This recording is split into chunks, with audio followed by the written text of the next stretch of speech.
നീ ശ്രദ്ധിക്കാത്തത് കൊണ്ടാണുമ്മ, നീ ചിന്തിക്കാത്തത് കൊണ്ടാണുമ്മ. സ്വന്തം പെങ്ങൾ കുളിച്ചുകൊണ്ടിരിക്കുമ്പോ കുളിപ്പരക്കകത്ത് രഹസ്യ ക്യാമറ വെച്ചിട്ട് ആ പെൺകുട്ടിയുടെ നഗ്നമേനി ഒപ്പിയെടുത്തിട്ട് കൂടെ പഠിക്കുന്ന ക്യാമ്പസിന്റെ കാമവര്യന്മാർക്ക് വിളമ്പിക്കൊടുക്കുന്ന മക്കള് ഇന്ന് മോശമായ കൂട്ടുകെട്ടിലൂടെയാണ് എന്റെ പ്രിയപ്പെട്ടവരെ നമുക്കുണ്ടാക്കിയെടുക്കാൻ പറ്റുന്നത്. അല്ലാഹുവേ കാക്കണേ അല്ലാ. എന്തിനാണ് ചെറുപ്പക്കാരാ മോശമായ കൂട്ടുകെട്ടിലൂടെ മൊബൈലിന്റെ നഗ്നമേനി ഇങ്ങനെ കണ്ടാസ്വദിക്കുന്നത്? ബ്ലൂ ഫിലിം കാണുന്നവര്, നിങ്ങൾക്ക് ഞാനൊരു ഹദീസ് പറഞ്ഞു തരട്ടെയോ? മൊബൈലിലൂടെ, ലാപ്ടോപ്പിലൂടെ, കമ്പ്യൂട്ടറിലൂടെ, ഇന്റർനെറ്റിലൂടെ, വാട്സപ്പിലൂടെ, ഗൂഗിളിലൂടെ, യൂട്യൂബിലൂടെ ലോകത്തിന്റെ നാനാഭാഗത്തുള്ള സുന്ദരികളായ പെൺകുട്ടികളുടെ നഗ്നതയെ ആസ്വദിക്കുന്ന ചെറുപ്പക്കാരാ, നിനക്ക് ഞാൻ പറഞ്ഞു തരട്ടെയോ?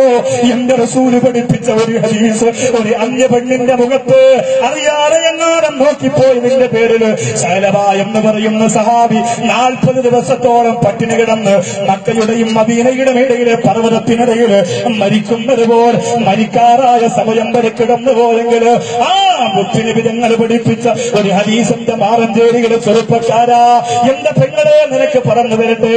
പുത്തമ്പള്ളി നേർച്ച നടക്കുമ്പോ, മതപ്രഭാഷണം നടക്കുമ്പോ, യൂത്ത് ഫെസ്റ്റിവൽ നടക്കുമ്പോ, പൂരങ്ങൾ നടക്കുമ്പോ, Pattambi fest, Kondotty fest, Kombam fest ഒക്കെ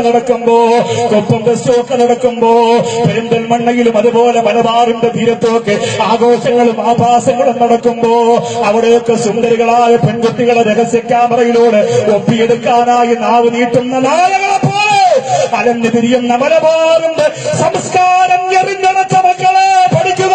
അല്ലാഹുവിന്റെ റസൂല് പഠിപ്പിച്ച ഒരു ഹദീസ് പറഞ്ഞു തരട്ടെ. അല്ലാഹുവിന്റെ റസൂല് പഠിപ്പിച്ച ഒരു ഹദീസ് പറഞ്ഞു തരട്ടെ.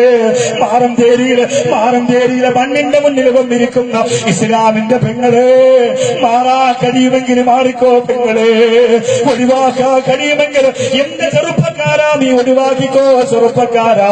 അല്ലാഹുവിന്റെ റസൂല് പറഞ്ഞ ആ ഹദീസ് പറയാൻ എനിക്ക് പേടിയാണ്. എന്നാലും ഞാൻ പറഞ്ഞു തരാ. ഇന്ന് എന്റെ മൊബൈലിന്റെ ഉള്ളറയിലുള്ള നഗ്നമേനികളെ മുഴുവനും ദൈവിക ചെറുപ്പക്കാരാ ഒഴിവാക്കുക പൊന്നുപോലെ. കാരണം അല്ലാഹുവിന്റെ റസൂല് പറഞ്ഞതെന്താ? മൻ മലഅൈനഹു മിനൽ ഹറാം. ആരെങ്കിലും ഹറാമിന്റെ നഗ്നത കൊണ്ട് തന്റെ കണ്ണുകളെ നിറച്ചാൽ, കണ്ണുകൊണ്ടെപ്പോഴും അത് തന്നെയാണ്. രാവിലെ ഉണർന്നപാടെ കാണുന്നത് നഗ്നതയാ, ഉച്ചയ്ക്കും രാത്രിയും കാണുന്നത് നഗ്നതയാ. രാത്രി സമയത്ത് ഉറങ്ങാൻ കിടക്കുമ്പോ ബെഡ്റൂമിനകത്ത് പുതപ്പിനടിയിലേക്ക് മൊബൈലുമായി കടന്നു പോകുന്ന ആണും പെണ്ണും കാണുന്നത് നഗ്നതയാ. അയ്യമ്മോയിലൂടെ സോമയിലൂടെ വീഡിയോ കോളിലൂടെ തന്റെ പ്രിയപ്പെട്ട കാമുകന് വേണ്ടിയിട്ട് അല്ലാഹു പടച്ചതമ്പുരാ സൂക്ഷിക്കാൻ പറഞ്ഞ ശരീരത്തിന്റെ നഗ്നതയെ ഉളുപ്പില്ലാതെ, നാണമില്ലാതെ, സംസ്കാരമില്ലാതെ, ഈമാനില്ലാതെ, അന്തസ്സില്ലാതെ, അഭിമാനമില്ലാതെ, അല്ലാഹുവിനെ പടമില്ലാതെ അഴിച്ചു കൊടുക്കുന്ന ഇസ്ലാമിന്റെ പെണ്ണ് അല്ലാഹുവിന്റെ റസൂല് പറയുന്ന കേട്ടോ. ഉളുപ്പില്ലാതെ ഉമിനീര് കുടിച്ചിറക്കിയിട്ട് ആ രഹസ്യ നേർച്ച കണ്ടുകൊണ്ടിരിക്കുന്ന നട്ടല്ലില്ലാത്ത ഇസ്ലാമിന്റെ മക്കളെന്ന് പറയുന്ന ആൺകുട്ടികളെ നീ പഠിച്ചോ, ഈ ഹദീസ് പഠിച്ചോ. അല്ലാഹുവിന്റെ റസൂല് പറയുന്നു, മൻമലായിനഹു മിനൽ ഹറാം.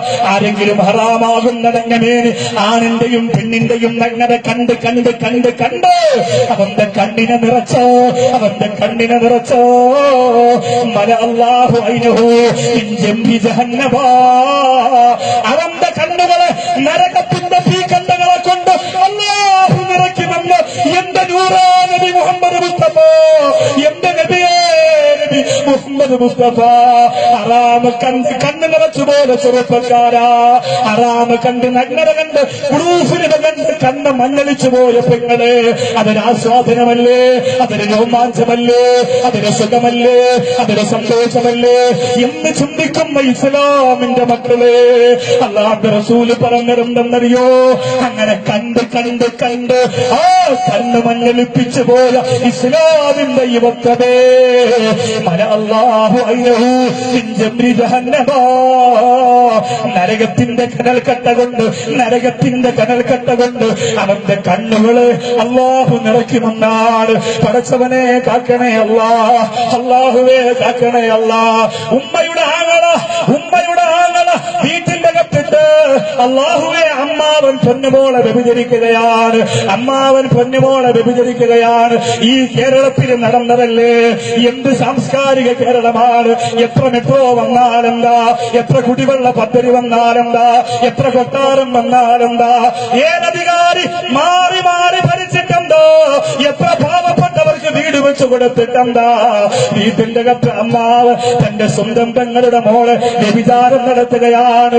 ആ പൊന്നോമനെ വ്യഭിചരിക്കുമ്പോ ആ പൊന്നോമനയുടെ ആങ്ങള വാതിൽ തുറന്ന് യാദർച്ഛികമായി കാണുകയാണ്.